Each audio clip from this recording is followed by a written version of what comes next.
आप कुछ special diet आजकल कर रहे हैं, वो क्या स्पेशल डाइट कर रहे हैं और क्यों कर रहे हैं, इस हवाले से भी अगर कुछ ये राज की बात लाई। ये तो अंदरूनी सवाल आपने जो है ना वो ऐसा तो ना करे ना। मैं डायबिटिक का पेशेंट हूँ, 10-12 साल शुगर का जो मरीज होता है ना, मुझे जानते हैं, जितना मेरा ट्रैवल है, जितना मेरा शेड्यूल है, शुगर के मरीज के लिए ये सब चीज़ें कैरी करना इतना आसान नहीं है। मगर मेरे साथ हुआ ये कि मैं पहले तो ठीक चलता रहा, मगर अब से 6 महीने यानी 1 साल पहले से मेरी शुगर ने इंक्रीज़ करना शुरू किया और मैं अल्हम्दुलिल्लाह उसको प्रॉपर्ली चेक करता रहा और 6 महीने पहले मेरी शुगर जो है वो काफ़ी ज़्यादा हो गई। अब मैं कंफ्यूज था कि मैं मीठा नहीं खा रहा हूँ और बहुत कम खा रहा हूँ और मैं अपनी डाइट को कंट्रोल भी कर रहा हूँ, मैं ज़्यादा भी नहीं खा रहा, लेकिन मैं अपनी शुगर को पकड़ नहीं पा रहा था और वो कंटिन्यू बढ़ती जा रही थी। फिर मेरी नज़र से एक फार्मूला गुजरा और वो फार्मूला है GPS। अब इसके ये फार्मूला क्या है, तमाम खास तौर पे शुगर के जो पेशेंट्स हैं और जिसको शुगर नहीं है वो भी ज़रा गौर से सुन लें, जिनका वज़न ज़्यादा है, जो ब्लड प्रेशर की मरीज़ हैं या कोलेस्ट्रॉल के मरीज़ हैं। मैं सिर्फ अपना तजर्बा शेयर कर रहा हूँ, आप ये तमाम बातें अपने डॉक्टर के मशवरे से अमल कीजिएगा। मैंने अल्हम्दुलिल्लाह तमाम चीज़ों पर न सिर्फ पाकिस्तान के बल्कि बैरून मुल्क के डॉक्टर से भी मशवरे करके इस पर अमल किया और आज मैं आपको नतीजा बताने जा रहा हूँ। तो मेरी शुगर जो थी, चले बता देता हूँ, मेरी शुगर 9.9 तक पहुँच गई, बढ़ते बढ़ते 9.9 तक पहुँच गई, जो कि HB1C जो होती है 3 महीने की शुगर, और ये ग्रेजुअली बढ़ती गई, 7 से करते करते 8 पहुँची, 9 पहुँची और 9। मैंने कहा ये क्या हो रहा है, क्यों नहीं रुक रही शुगर, दवाइयाँ चेंज करके देख ली। तो फिर वो GPS फार्मूला मेरी नज़र से गुजरा कि शुगर सिर्फ मीठा खाने से नहीं होती है, ये 3 चीज़ें हैं, G for grains, P for potato, S for sugar.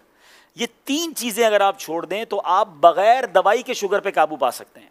मैं ऐसे कई लोगों को जानता हूं कि जो पहले 2 दवाइयाँ खाते थे, फिर उनकी शुगर 2-5 साल बाद दवाइयों ने असर ख़त्म किया, वो 4 टैबलेट पे पहुंचते हैं, फिर दवाइयाँ असर ख़त्म करती है, वो इंसुलिन पर पहुंचते हैं और एक वक्त आता है कि उनकी 25-30 साल पुरानी शुगर के बाद इंसुलिन भी काम नहीं करती है और फिर बेचारे आज़ा कटते हमने लोगों के देखे। तो अब इस फार्मूले का जो मुझे बताया गया कि इस फार्मूले पर अमल करने से आप शुगर को रिवर्स कर लेंगे और आप दवाइयाँ भी छूट जाएंगी, पहले तो मुझे यकीन नहीं आया, मगर अब मैंने खुद अमल करना शुरू किया। अब उसका थोड़ा सा अमल मुश्किल ये है कि उसमें ग्रेन्स यानी आपको उसमें रोटी छोड़नी पड़ेगी, उसमें आपको चावल छोड़ना पड़ेगा, अनाज जो है ना वो छोड़ना पड़ेगा, क्योंकि ये डायरेक्टली कार्बोहाइड्रेट्स हैं। मुझे पता चला कि एक रोटी 4 चीनी जितना अंदर जाके काम कर रही है, वो चीनी नहीं है उसमें, लेकिन वो अंदर जाके कार्बोहाइड्रेट्स उतने बना रही है। अगर आपने 2 या 3 रोटियां खा ली हैं तो आपने 12-15 चम्मच शुगर खा ली समझ लें, और तो शुगर कहां से कम होगी। तो अब रोटी को छोड़ना था। अच्छा, रोटी मेरे लिए इतना मसला नहीं था, हम मेमनों के लिए चावल बड़ा मसला है, हम चावल बहुत खाते हैं, तो चावल छोड़ना था, रोटी छोड़नी थी, पोटैटो खैर वैसे भी इतना ज़्यादा मरगूब नहीं था, और शुगर वाली तमाम चीज़ें, बेकरी की तमाम आइटम्स। राशिद भाई, अल्लाह की रहमत से मैंने ये करते हुए मुझे 4 महीने हो गए। आज 4 महीने बाद अल्हम्दुलिल्लाह मैं आपको बताऊं, मैंने ईद के यानी एक दिन पहले 2 दिन पहले टेस्ट करवाया है, मेरी शुगर 7.8 हो गई है, 9.9 से 7.8 हो गई है। और मज़े की बात यह कि पिछले 2 महीनों से मैंने दवाई खाना भी छोड़ दी है। ये मैंने दवाई के बगैर रिकवर किया, अगर मैं दवाई खा रहा होता तो ये 6.5 हो चुकी होती, लेकिन मैं क्यों अपने अंदर केमिकल डालूं। मैं डॉक्टर से मुसलसल मशवरा करता रहा, तो डॉक्टर साहब ने कहा आप चेक करते रहे और कम हो रही है तो अब आधी आधी करते रहे दवाएं। तो अब मैं इस पोजीशन में हूं कि मैं पूरे दिन में अल्हम्दुलिल्लाह दवाई नहीं खाता हूं। फिर उसके बाद मुझे फ़ायदा ये हुआ, मेरा कोलेस्ट्रॉल था 220, 2 महीने पहले की बात कर रहा हूं, और आज कल की रिपोर्ट के मुताबिक 146 हो चुका है, विदाउट एनी मेडिसिन। सिर्फ मैंने डाइट से इसको कंट्रोल किया है। कुछ फैटी लिवर के भी प्रॉब्लम्स थे, वो कम हो गए अल्हम्दुलिल्लाह, और भी बहुत सारी चीज़ें। मेरा तकरीबन 7 किलो वज़न कम हो गया। मैं वज़न कम करने की बहुत टाइम से कोशिश कर रहा था, मैंने कोई ज़्यादा कोशिश नहीं की, मैं खा प्रॉपर रहा हूँ, पेट भर के खा रहा हूँ, ऐसा नहीं मैंने खाना कम किया है, मैंने सिर्फ इन 3 चीज़ों से अपने आप को पीछे किया है अल्हम्दुलिल्लाह। अच्छा, फिर मज़े की बात यह है कि सिर्फ मेरे साथ नहीं हुआ, जब मैंने 2 महीने में रिजल्ट देखना शुरू किया, मैंने आसपास के दोस्तों को बताना शुरू किया। मैं नाम नहीं ले सकता, हमारे अरकान शूरा भी हैं, हमारे बड़े बड़े जिम्मेदारान भी हैं। आप यकीन करें, अगले 1-2 महीनों में जो उनकी मुझे कॉलें आई हैं, जो शुगर के पेशेंट थे, वो कहते हैं हमारी शुगर नॉर्मल हो गई है, लोगों की इंसुलिन छूटना शुरू हो गई है, वो इंसुलिन से दवाई पर आना शुरू हो गए हैं। अब मैं आपको ये सारी बातें बताने के बाद अच्छी नीयत के साथ अपना शेड्यूल बताता हूं, क्योंकि कुछ लोग जब मैं ये बताता हूं ना तो वो कहते हैं यार रोटी और चावल के बगैर जिंदा कैसे रहेंगे। ठीक है ना, मैं 4 महीने से जिंदा हूं और मैं पहले से अच्छी लाइफ गुजार रहा हूं, बहुत फ्रेश फील करता हूं। अब उसका तरीका क्या है मैं आपको समझाता हूं। पहले तो जब तक आप इसको साइड पे करेंगे ना तो फिर आपको चीज़ें बहुत सारी नज़र आना शुरू हो जाएंगी। पहले तो हमें नज़र ही एक ही चीज़ आती है ना कि भाई 3 रोटियां खानी है रोज़ की या 2 प्लेट चावल खाने हैं। तो जनाब आप अल्हम्दुलिल्लाह सलाद फ्रूट, और फिर आप गोश्त डायरेक्ट थोड़ा सा ले लें, आप बॉयल अंडे खा लें। अगर आपको फ्राइड एग भी खाने तो कम तेल में तल के चम्मच से खा लें अंडे।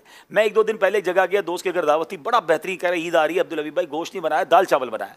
अच्छा, अब मैं पहले क्या करता था, जब शुरू में मैंने डाइट शुरू की तो मैं लोगों को बताता था मैं रोटी चावल नहीं खाता, तो फिर लोग क्या करते थे बेचारे, वो बारबेक्यू मंगवा रहे हैं, महंगे महंगे खाने मंगा रहे हैं। मैंने कहा ये तो गलत हो रहा है।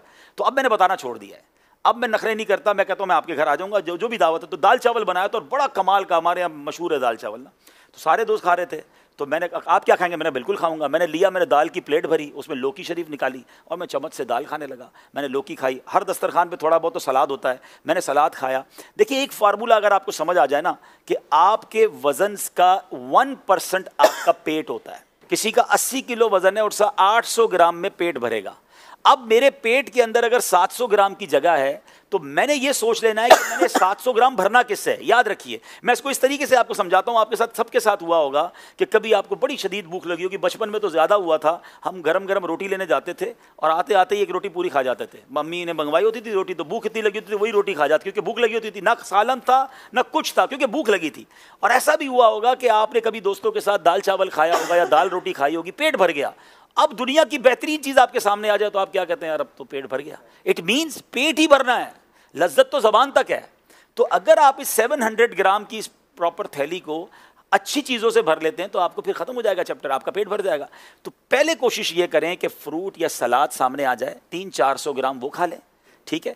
अब उसके बाद जो खाना खा लें। तो अब आप 400 ग्राम वो खाएंगे जो अगर मिसाल के तौर पे सेहत के लिए अच्छा भी नहीं है, तो वो आधा तो आपने अच्छा खा लिया। यानी बहुत सारी चीज़ों को अगर आप आज सेहत के मामला जो डॉक्टर्स बता रहे हैं उसको अगर आप सुन्नत से कनेक्ट करें तो बहुत चीज़ें आपकी बेहतर हो जाएंगी। आप ये कर कर रोज़ चेक भी करें। मुझे किसी ने कहा मोटिवेशन कैसे मिलती है आपको, मैंने कहा मुझे रोज़ रात को तोहफा मिलता है। कहते कैसे, मैंने कहा मैं रोज़ पूरा दिन गुजार के सोने से पहले खाने के 2 घंटे बाद शुगर चेक करता हूँ और मुझे पता चलता है कि मेरी पूरे दिन की डाइट में बगैर दवाई पिए मेरी शुगर नॉर्मल है। मैं अगले दिन के लिए फिर तैयार हो जाता हूँ कि मैंने इंशाल्लाह चीज़ें नहीं खानी है और अल्हम्दुलिल्लाह मैं इसका नतीजा देख रहा हूँ। तो अच्छी नीयतों के साथ खैरुन्नासी मन यनफ़उन्नास, लोगों में अच्छा वो है जो दूसरों के लिए भी अच्छा बने। तो मैं जो अपने लिए अच्छा समझ रहा हूँ आपको बताया है।